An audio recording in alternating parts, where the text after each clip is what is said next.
Hello students, welcome back to your own physics class. और आज की क्लास में हम न्यूमेरिकल्स के लेक्चर को आगे फर्दर कंटिन्यू करते हैं। हमें बताया कि फिजिक्स की बैकबोन है न्यूमेरिकल्स, और न्यूमेरिकल करना इतना ही इम्पॉर्टेंट है। अगर आपको फिजिक्स के कॉन्सेप्ट को समझना है तो numerical is a very important part. तो आज हम करंट इलेक्ट्रिसिटी के बिगनिंग से स्टार्ट करेंगे कि कैसे हम बेसिक से न्यूमेरिकल्स करते हुए फिर कैसे हायर लेवल तक पहुँचते हैं। हमें पता है, हमने पहले पढ़ रखा है कि electric current I equal to q divided by t. इससे हमारे चार्ज का फॉर्मूला आता है Q equal to I T. और हमने क्वांटाइजेशन प्रिंसिपल भी पढ़ा था। क्वांटाइजेशन जो हमने पढ़ा था उसमें हमें पता था कि Q equal to N E होता है। तो एक फॉर्मूला हमारे पास इससे बन क्या जाता है, I T equal to N E. तो सबसे बेसिक फार्मूला है ये करंट इलेक्ट्रिसिटी का हमारे पास। और अब हम इस पे बेस्ड न्यूमेरिकल करेंगे। यहाँ से देखते हैं हम कितने टाइप के न्यूमेरिकल्स हमारे पास आते हैं, और ये हमारे लिए सबसे बेसिक है। ठीक है, तो एक क्वेश्चन है हमारे पास। क्वेश्चन क्या है, इफ 10 की power 20 electrons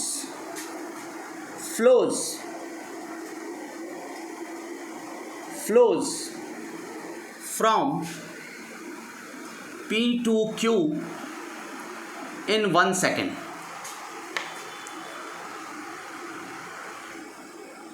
Calculate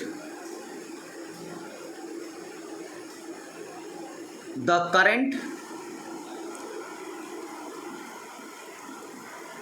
in the circuit and direction of current. दो चीज़ें आपको कैलकुलेट करनी है। 10 की पावर 20 इलेक्ट्रॉन्स 1 सेकंड में फ्लो कर रहे हैं। आपको करंट निकालना है सर्किट के अंदर, और आपको निकालना है डायरेक्शन ऑफ करंट। क्लियर है? तो देखो, आपको पता है, यहाँ से देखना, I T equal to N E, ये फॉर्मूला बन गया आपके पास, क्योंकि आपने पढ़ रखा है Q equal to I T होता है, Q equal to N E होता है। तो इससे आपके पास फॉर्मूला आया I T equal to N E. Clear है? अब यहाँ पर हमें करंट कैलकुलेट करना है। तो हमारा करंट क्या है, N E divided by T. Number of electrons कितने हैं हमारे पास, 10 की पावर 20। और ई क्या है यहाँ पर, इलेक्ट्रॉन के ऊपर का चार्ज। तो हमें पता है इलेक्ट्रॉन पे चार्ज कितना होता है, 1.6 इंटू 10 की पावर माइनस 19। टाइम कितना दे रखा है, 1 सेकेंड। क्लियर है? तो अगर हम इसको सॉल्व करते हैं तो क्या आता है हमारे पास, यहाँ से आएगा 16 एम्पियर। तो हमारे करंट की जो वैल्यू आ गई, इट इज 16 एम्पियर। क्लियर है? अब अगर कोई हमसे पूछे what is the direction of current, तो डायरेक्शन देखो, डायरेक्शन ऑफ करंट। अब आप देखें, अगर एक कंडक्टर है जिसमें P से Q इलेक्ट्रॉन फ्लो कर रहा है, तो आपको पता है कि इलेक्ट्रिक करंट की direction opposite to the flow of electron होती है, विच इज कन्वेंशनल करंट। तो कन्वेंशनल करंट क्या हो जाएगी, direction of current from Q to P। This is the direction of current. तो एक सिंपल सा न्यूमेरिकल था जिसमें हमें डायरेक्शन ऑफ करंट निकालनी थी और करंट कैलकुलेट करना था। आप स्क्रीन को पॉज करके इसको नोट डाउन कर लें। एक क्वेश्चन और है, सिंपल देखें। पहले हम बहुत सिंपल क्वेश्चंस करेंगे, क्योंकि सिंपल क्वेश्चंस करना बहुत ज़रूरी है। जितने ही सिंपल क्वेश्चंस हम करेंगे उतना ही ज़्यादा फ़ायदा होगा। इसके बाद फिर हम आगे चलते हैं और थोड़े से कॉन्सेप्चुअल क्वेश्चंस और थोड़े कॉन्सेप्ट पे फोकस करेंगे, है ना। तो क्वेश्चन है, how many electrons pass through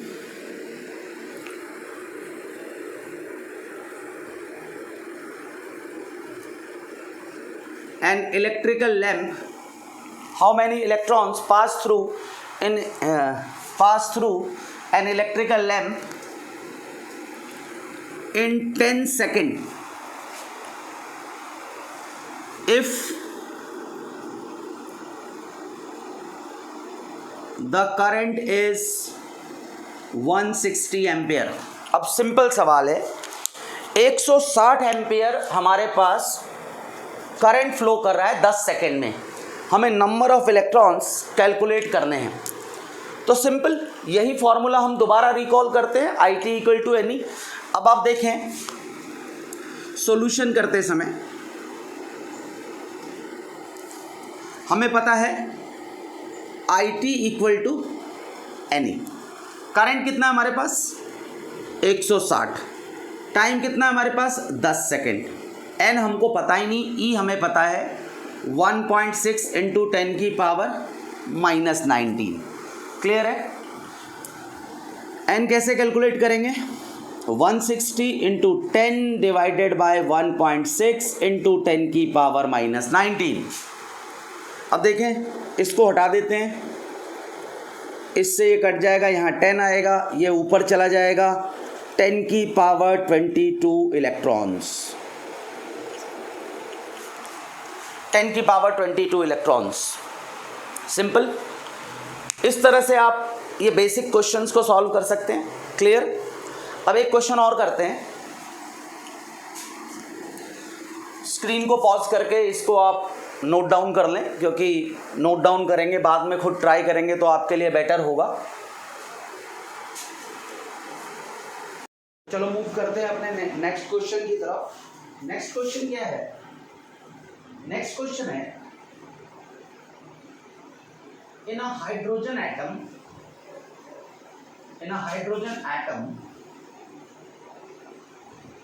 an electron moves in an orbit of radius 10 की power minus 12 metre with a speed of 3.14 into 10 की पावर 6 मीटर पर सेकेंड। फाइंड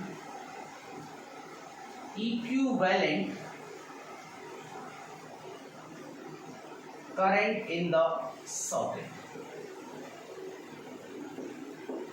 अब भाई अगर इलेक्ट्रॉन कहीं मूव करेगा तो नेचुरल सी बात है वहां तो करंट डेवलप होनी है।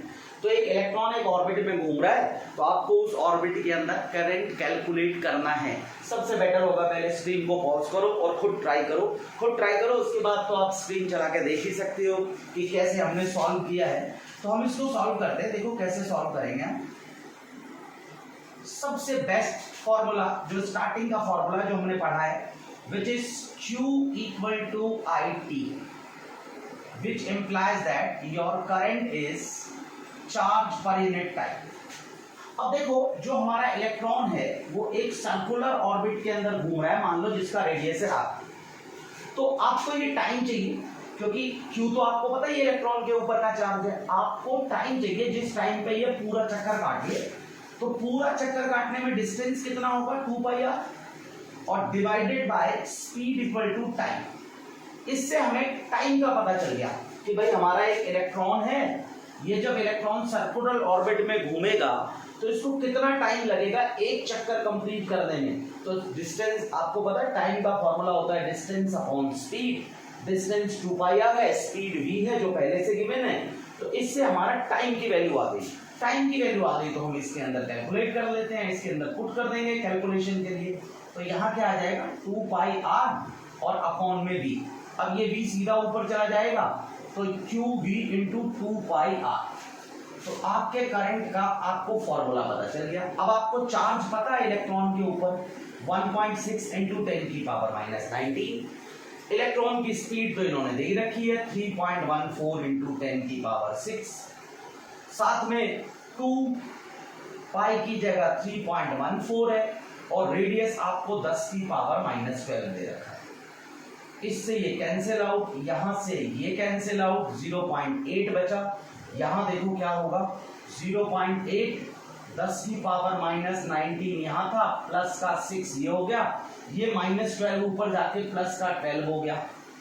तो यहां से एक 10 की पावर माइनस 1 बचेगा, तो वैल्यू कितनी आएगी 0.08 एम्पियर। ये रिजल्ट आ गया आपको कि ऑर्बिट के अंदर इतना करंट जनरेट होगा। स्क्रीन को पॉज कर लें, इसको राइट डाउन कर लें। नेक्स्ट क्वेश्चन देखें, इसके बाद हम एक दूसरा क्वेश्चन लेके आते हैं। दूसरा क्वेश्चन क्या कहता है, मान लो क्वेश्चन क्या है, क्वेश्चन है how many electrons will flow per second from filament of a 100 volt and 50 watt bulb।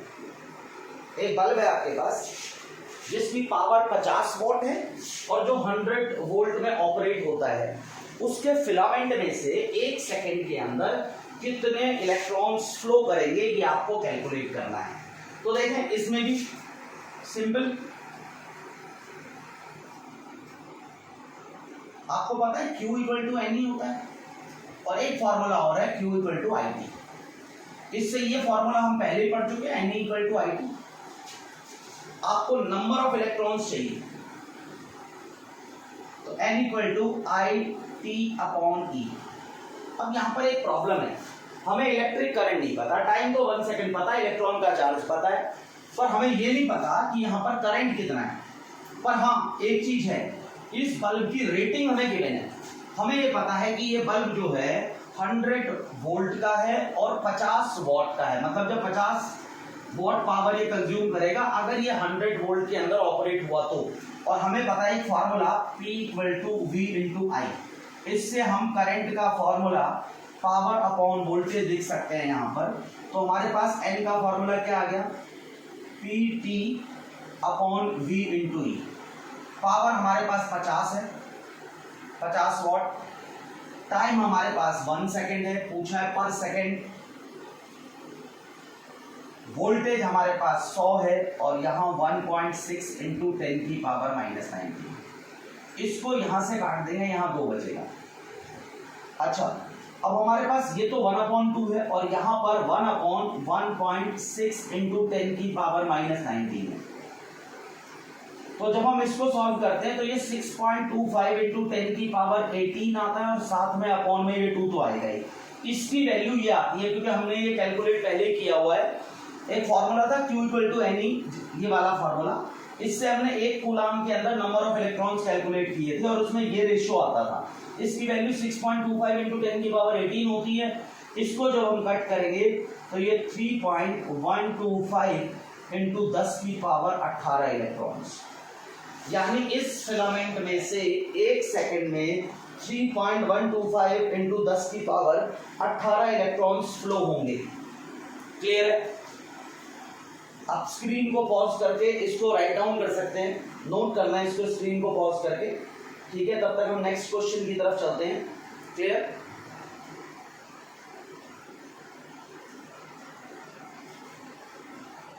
तो इसको हम इरेज करते हैं और अपने नेक्स्ट क्वेश्चन की तरफ चलते हैं।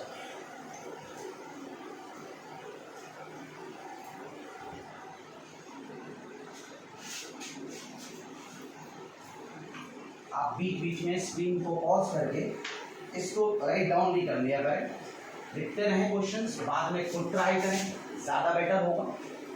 चलते हैं नेक्स्ट क्वेश्चन की तरफ। यहाँ पर हम एक ग्राफ बनाते हैं जिसमें हम एक तरफ करंट ले रहे हैं और दूसरी तरफ टाइम ले रहे हैं। करंट हमारे पास एम्पियर में है, टाइम हमारे पास सेकंड में है और हमने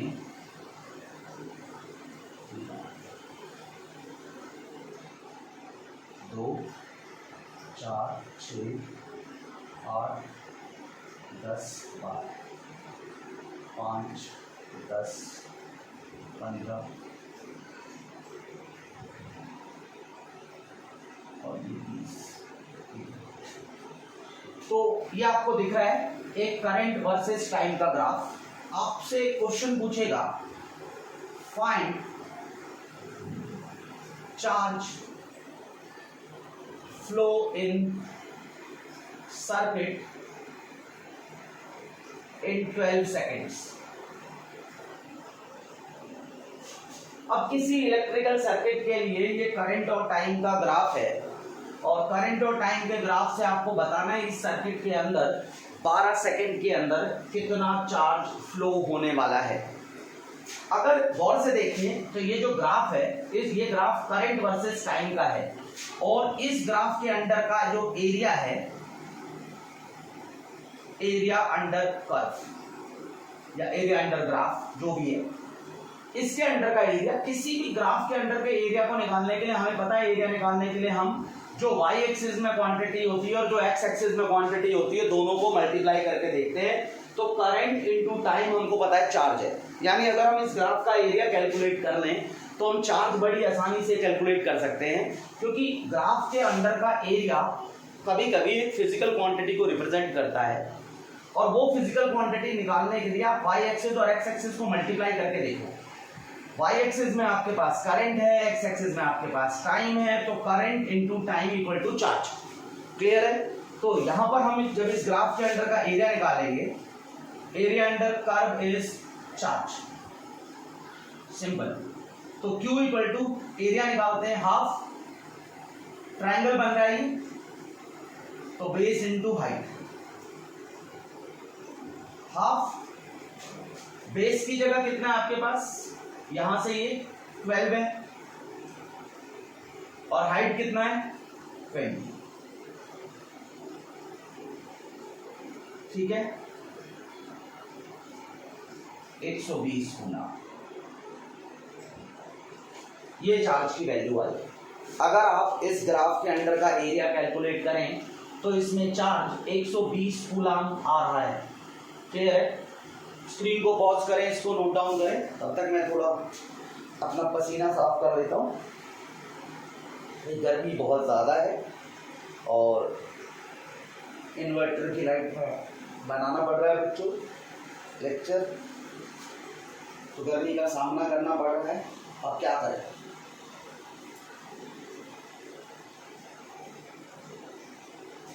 एक क्वेश्चन और करते हैं हम ग्राफ का। इसमें भी हम एक ग्राफ प्लॉट कर लेते हैं,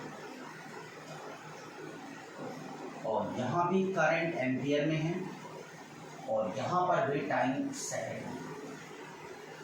क्लियर है? 2, 4, 6, 8, 10, 12, 5, 10, 15, 20। फिर तो यहाँ से हम इसको यहाँ तक लाते हैं, एक ग्राफ है, फिर उसके बाद हम इसको डाउन लेके आते हैं।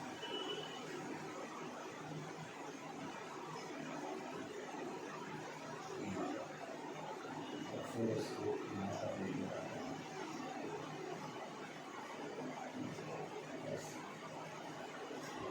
कुछ ऐसा ग्राफ बनेगा हमारे पास।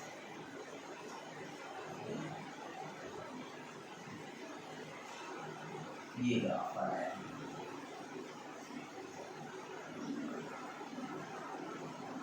ये ए, ये बी, ये सी, ये तुम्हारे पास ग्राफ कुछ इस शेप का है। क्लियर?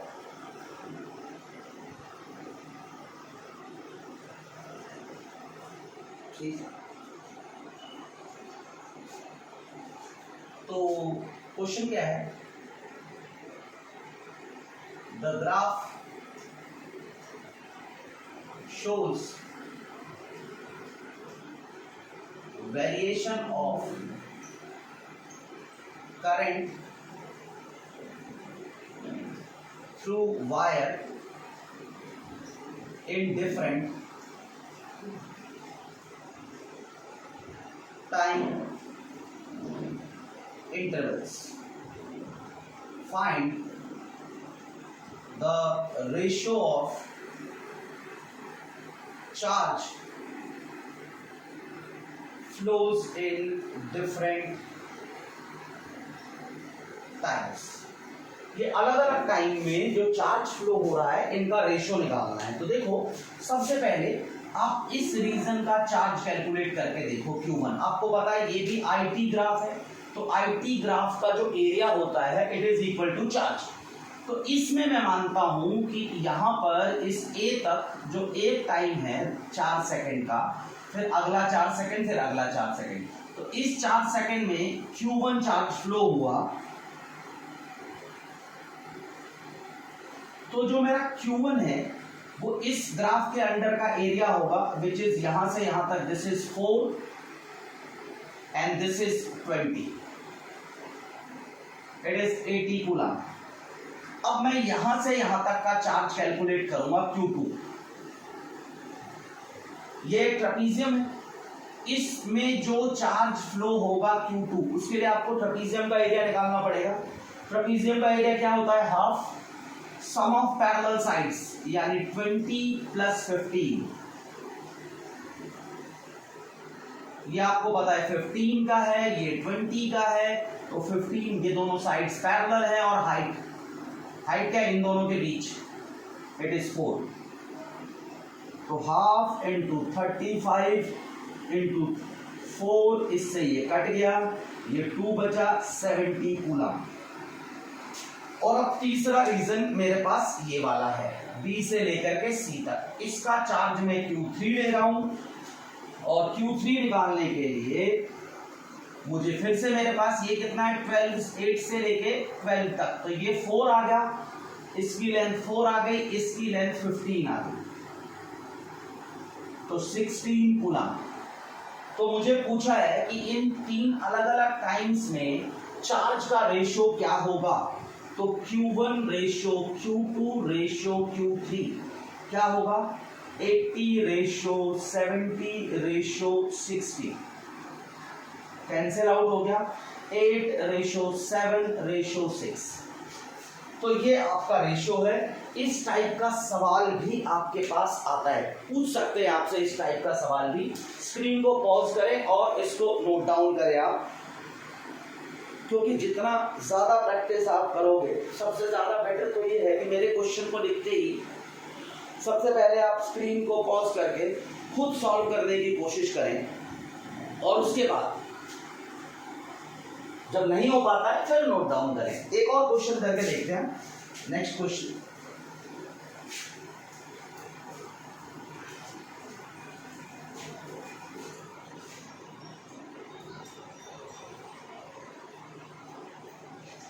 क्या कहता है हमारा नेक्स्ट क्वेश्चन, देखते हैं। नेक्स्ट क्वेश्चन में हमारे पास क्या है, मैं चार्ज जो कि कूलम में है और टाइम जो कि सेकंड में है, इन दोनों के बीच का ग्राफ बना रहा हूं, और A और B, और ये जो A है ये 30 डिग्री का एंगल बना रहा है, और जो B है वो जो B है वो 30 डिग्री का एंगल बना रहा है, और जो A है वो 60 डिग्री का एंगल बना रहा है। ठीक है, तो क्वेश्चन क्या है, the charge and time graph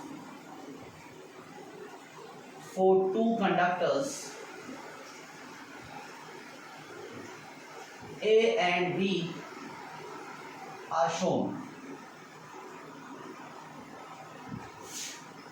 through which,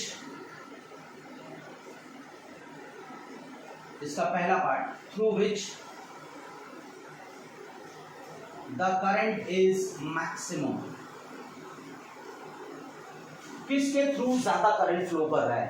charge और टाइम का ग्राफ है, आपको बताना है किसके थ्रू ज्यादा करंट फ्लो कर रहा है। और दूसरा, find ratio of current through that. इनमें जो करंट फ्लो हो रही है उस करंट फ्लो का आपको रेशियो भी निकालना है। देखो इससे पिछला जो क्वेश्चन हमने किया था, जो एक ग्राफ था हमारे पास, वो ग्राफ था हमारे पास करंट वर्सेस टाइम। तो मैंने आपको बताया था कि किसी भी ग्राफ के अंदर का एरिया, शेप चाहे कुछ भी हो, शेप से कोई फर्क नहीं पड़ता, ग्राफ के अंदर का एरिया कभी कभी एक फिजिकल क्वांटिटी को रिप्रेजेंट करता है, और उस फिजिकल क्वांटिटी को निकालने के लिए हम इन दोनों को मल्टीप्लाई कर देते हैं। तो हमने आई टी को मल्टीप्लाई करके देखा तो हमें पता चल रहा था कि चार्ज बन रहा है, तो हम समझ गए थे कि आई टी ग्राफ के अंदर का एरिया चार्ज को बताएगा।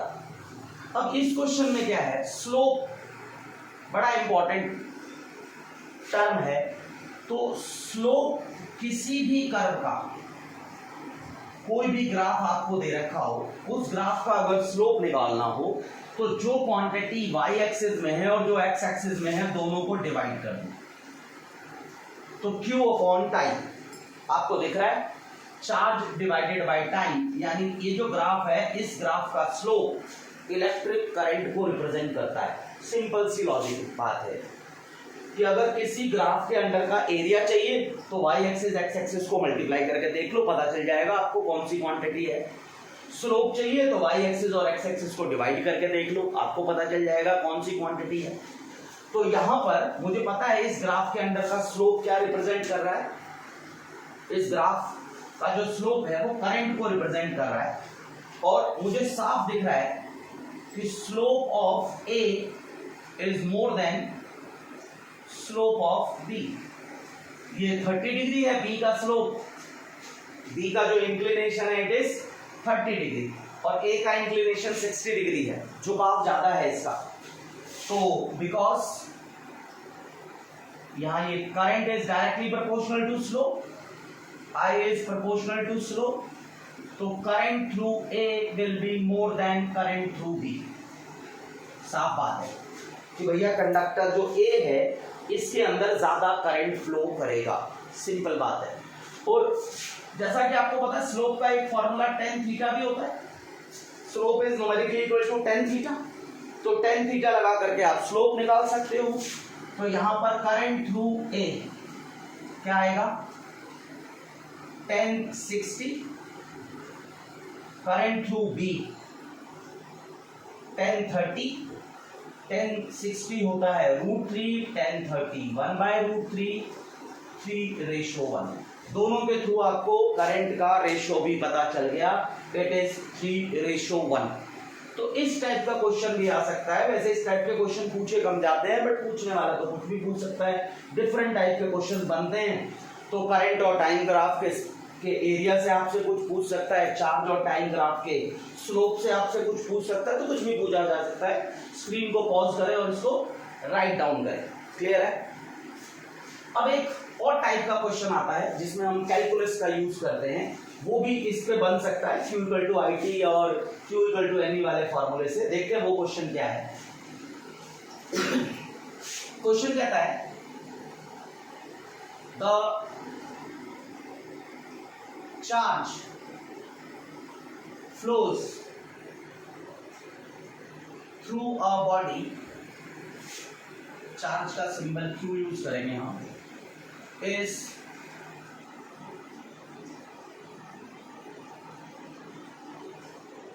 related to time by relation Q equal to T cube minus 10t square plus 25t minus 3 coulomb, और T क्या है, टाइम इन सेकेंड। यानी किसी भी बॉडी में से जो चार्ज फ्लो करता है, चार्ज और टाइम इस रिलेशन से रिलेटेड है। फाइंड, आपको फाइंड क्या करने को कह रहा है, charge flows through body in 1 second. इस बॉडी के थ्रू जो चार्ज फ्लो हो रहा है 1 सेकेंड में, वो बताना है आपको। Current in body in current through body in 2 second. और तीसरा question, time eight which current is 0। तो ये 3 क्वेश्चंस के आपको आंसर देने हैं। पहला, बॉडी में 1 सेकेंड में कितना चार्ज फ्लो करेगा, ठीक है। तो 1 सेकेंड में जो चार्ज फ्लो करेगा उसके लिए आप सिंपल, आपको पता है Q इक्वल टू फॉर्मूला दे रखा है T cube minus 10t square plus 25t minus 3।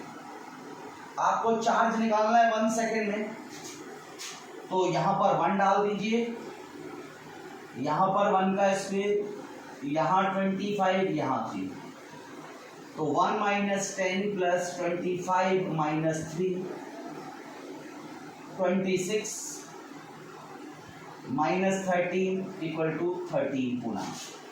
ये चार्ज फ्लो है आपका 1 सेकेंड के दौरान। 1 सेकेंड में 13 कूलम चार्ज फ्लो करेगा। इसी क्वेश्चन का जो दूसरा पार्ट है हम उसकी तरफ मूव करते हैं। स्क्रीन को पॉज करके इसको राइट डाउन कर लें। इसको मैं रब करने जा रहा हूं। इसी में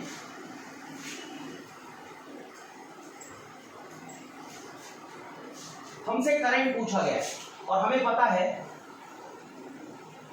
I equal to dq by dt भी होता है। तो जब इस चार्ज को मैं टाइम के साथ डिफरेंशिएट करूंगा तो क्या बचेगा मेरे पास, 3t square minus 20t plus 25।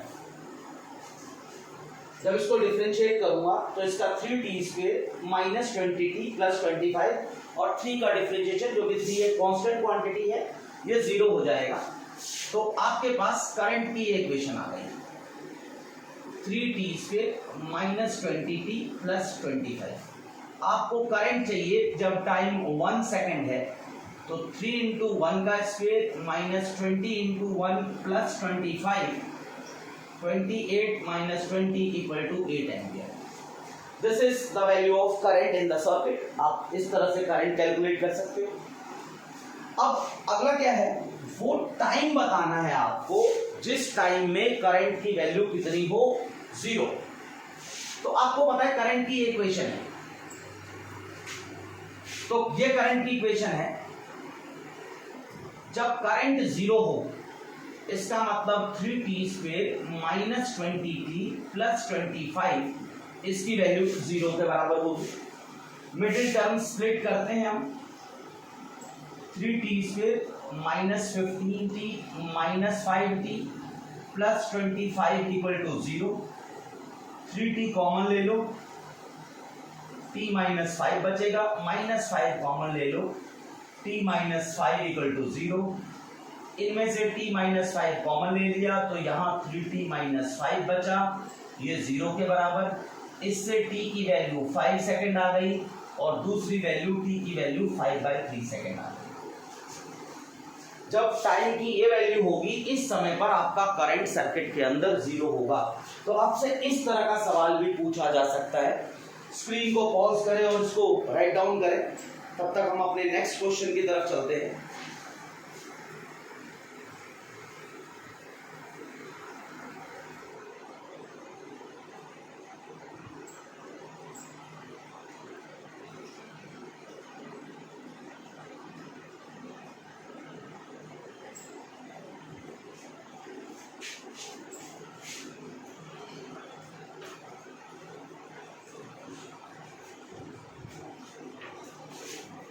इसी पे नेक्स्ट क्वेश्चन देखते हैं। नेक्स्ट क्वेश्चन क्या कहता है हमारा,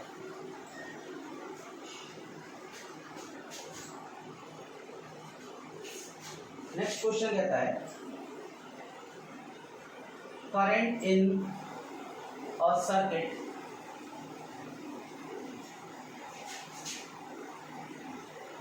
varies with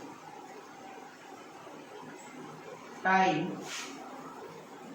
by relation। अब आपको करंट और टाइम का रिलेशन गिवन है, क्लियर है। करंट और टाइम का रिलेशन है 4 + 2t। Find charge flows in t = 4 second to t = 6 second. थोड़ा सा मुश्किल हो जाएगा ये टाइम, 4 और 6 2 और 6 का। क्लियर है? तो अब आपको करंट और टाइम का रिलेशन गिवन है और आपको चार्ज कैलकुलेट करना है। तो आपने इससे पिछला सवाल किया था, अगर आप ट्राई करो तो पिछले सवाल के अकॉर्डिंग इसको सॉल्व कर सकते हो। स्क्रीन को पॉज करके खुद ट्राई करो, तब तक मैं भी ट्राई कर रहा हूं। देखें आपने पढ़ रखा था I = dq/dt। इससे आपका dq = I dt आ जाएगा। तो अगर आपको चार्ज कैलकुलेट करना है तो आप dq को इंटीग्रेट कर दें, तो I dt का इंटीग्रेशन हो जाएगा कहां से कहां तक, 2 से लेके 6 तक। अब आपके पास I की वैल्यू पता है 4 + 2t dt, इसका इंटीग्रेशन लिमिट क्या है 2 से लेके 6। यहां तो 4t आ जाएगा और यहां पर 2t²/2 और लिमिट क्या आ जाएगी आपकी 2 से लेके 6। तो यहाँ 4t + t² और लिमिट क्या लगेगी 2 से लेके 6। तो क्या करोगे यहाँ 24 + 36, यहाँ पर 6 डालते हैं, 24 + 36 -8 + 4, ये कितना आया 60 - 12 48 कूलम। ये चार्ज की वैल्यू आ गई। आई होप कि आपको ये न्यूमेरिकल्स समझ आए होंगे, आपने खुद भी ट्राई किए होंगे। इसी तरह से ट्राई करते रहें। अगर आपको और वीडियोस चाहिए तो प्लीज़ चैनल को शेयर करें, सब्सक्राइब करें, लाइक करें और आगे फॉरवर्ड करें। और मैं इसी तरह के लेक्चर्स और लेके आता रहूँगा। तब तक प्रैक्टिस करते रहें। Thank you so much.